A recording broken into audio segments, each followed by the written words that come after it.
Assalamualaikum warahmatullahi wabarakatuh. Perkenalkan nama saya Raffi Chandra. Di kesempatan kali ini saya akan mempresentasikan hasil penelitian saya atau pengujian yang saya lakukan. Nah, judulnya adalah analisa pengujian Quadratic Test menggunakan injeksi surfaktan dan polimer. Next, ini merupakan outline saya di mana pendahuluan yang pertama, kedua metode, ketiga hasil dan pembahasan, keempat kesimpulan. Next, merupakan latar belakang di mana yang kita tahu penurunan eh, minyak selama 10 tahun terakhir ini mengalami banyak sekali. Dan saya dapat dari laporan berdasarkan hasil Satgas 2021, ya penurunan ini dipengaruhi oleh laporan Nature.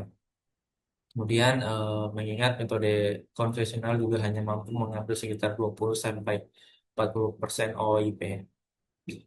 Untuk sekarang ini peran core flooding ini sangat strategis mengingat sebagian besar lapangan gas Indonesia memiliki kondisi reservoir yang kompleks, seperti salinitas air informasi yang tinggi, temperatur yang ekstrim, dan tingkat heterogeneity batuan yang kompleks. Core flooding ini juga sebagai penghubung antara laboratorium skala kecil, misalnya uji EFT, uji stability, dengan implementasi OR pada skala khusus. Next, di sini merupakan metode dan penentuan desain injeksinya. Eh, Sebelumnya yang pertama-tama itu biasanya dilakukan yang preparasi core, perhitungan yang perhitungan volume, porosity, SOI, current water saturation, residual oil saturation, faktor VV injeksi. Dari itu semua nanti kita bakal dapat data atau hasil dan itu kemudian dipakai sebagai bahan analisa. Dan penentuan desain injeksi ini biasanya yang kita lakukan pertama itu melalui water permeability water injection, kemudian oil flood injection, water flood injection, chemical injection, dan fresh water. Setiap tahapan ini dirancang dengan begitu baik, cermat untuk mensimulasikan kondisi reservoir sesungguhnya di skala laboratorium. Ini beberapa parameter yang sangat penting banget atau target pengamatan dalam pengujian ini. Yang pertama itu SOI, initial oil saturation pada tahapan oil flood, kemudian serta recovery factor pada water flooding dan chemical flooding. Next. Nah, ini merupakan hasil preparasi fluida dan core. Dari sini biasanya yang pertama itu kita mensaturasikan dulu kita, kemudian ini tapi sebelum-sebelumnya itu ada eh,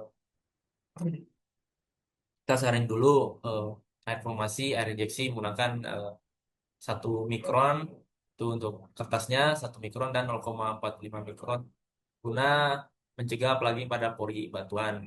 Ya, nanti kita bakal juga eh, memfilter atau mensaringkan crude oil dengan eh, memakai kertas saring 1 mikron untuk untuk menghilangkan residu pada crude oil tersebut. Dan nantinya core juga bakal kita saturasikan menggunakan vakum untuk 5 jamnya non-brine, 3 jamnya memakai brine. Itu totalnya selama 8 jam. Setelah itu nanti kita bakal nimbang formnya untuk melihat per volume dan diperoleh nilai per volume-nya yang ini sebesar 9,59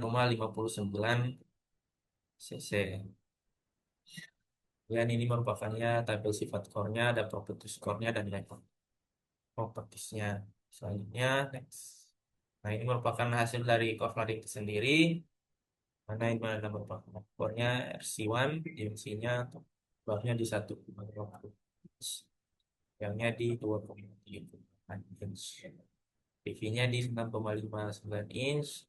Kapasitasnya di 14,13. OIP yang kita dapat dari itu sebesar 6,43 cc per ke persen, jadi 67,08%. Merupakan RF dan M.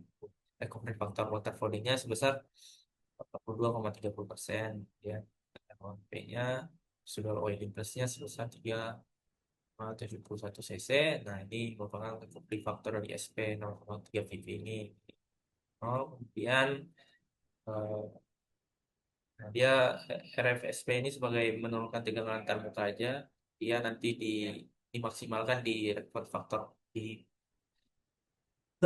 polimernya itu di 1,1,0 VV ini ya, dia memaksimalkan di OIP-nya di 17,11%, ROIP-nya di 29,65%, dan recovery factor plus waternya di OIP-nya 17,88, ROIP-nya di 31,00%.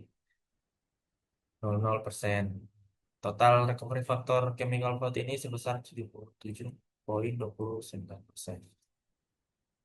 Selanjutnya itu kesimpulan. Nah, berdasarkan penelitian ini disimpulkan bahwa proses flooding dengan injeksi kombinasi ini merupakan polimer dan secara bertahap di 0,3 ppb SP tambah 1 ppb polimer tambah plus water ini terbukti mampu meningkatkan perolehan minyak secara signifikan pada skala lab. Nilai recovery factor yang semula sebesar 42,30% pada tahap water flooding meningkat menjadi 77,29% setelah dilakukan chemical flooding. Ini sebenarnya menunjukkan peningkatan efisiensi penyapuan minyak di pori-pori batuan. Peningkatan ini terjadi karena adanya penurunan tegangan antarmuka atau interfacial tension antara minyak dan air, serta peningkatan viskositas lidah pendorong atau pendesak yang mampu memobilisasi minyak sisa. Hasil ini memperlihatkan bahwa injeksi sulfur ini memiliki potensi besar untuk diterapkan sebagai metode enhanced recovery pada ujian ini. Next. Baik, terima kasih atas perhatiannya. See you.